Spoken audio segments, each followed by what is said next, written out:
adalah kerusakan atau degradasi logam akibat reaksi redoks antara suatu logam dengan berbagai zat di lingkungannya, sehingga menghasilkan senyawa yang tidak diinginkan.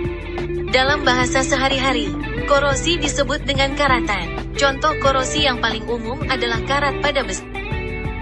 Korosi dapat juga diartikan sebagai serangan yang merusak logam karena logam bereaksi secara kimia atau elektrokimia dengan lingkungan.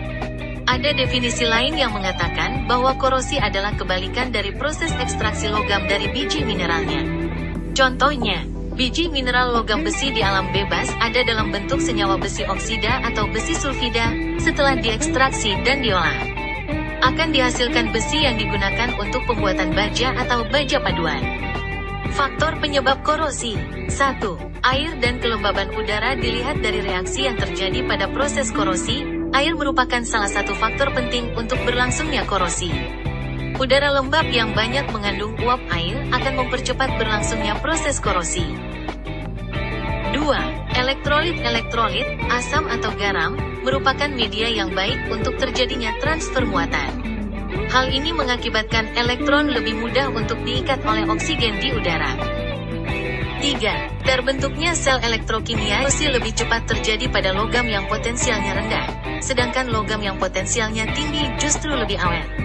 Sebagai contoh, paku keling yang terbuat dari tembaga untuk menyambung besi akan menyebabkan besi di sekitar paku keling tersebut berkarat lebih cepat. Cara mencegah. 1. Pengecatan berfungsi untuk melindungi besi agar tidak bersentuhan dengan air dan udara.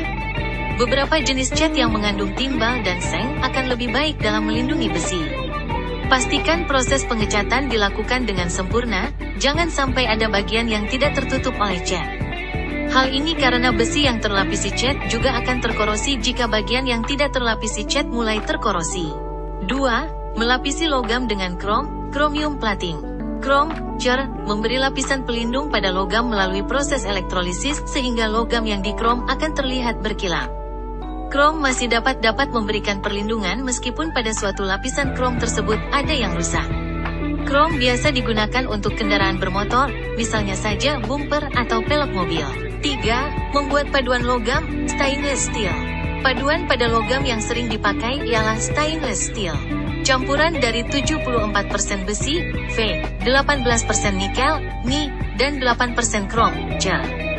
Contohnya pada peralatan dapur atau makan yang terbuat dari stainless steel. Terminal Sribulan Kabupaten Sarolangun merupakan pusat transportasi yang menghubungkan masyarakat dengan berbagai wilayah di Sumatera dan sekitarnya. Dengan fasilitas dan layanan lengkap, terminal ini menjadi pilihan utama bagi para pelancong dan masyarakat setempat. Terminal Sribulan menawarkan berbagai rute perjalanan dengan jadwal keberangkatan yang teratur, serta pilihan moda transportasi yang beragam. Selain itu, terminal ini juga menyediakan fasilitas penunjang yang memadai untuk kenyamanan penumpang. Terminal di Kabupaten Sarolangun.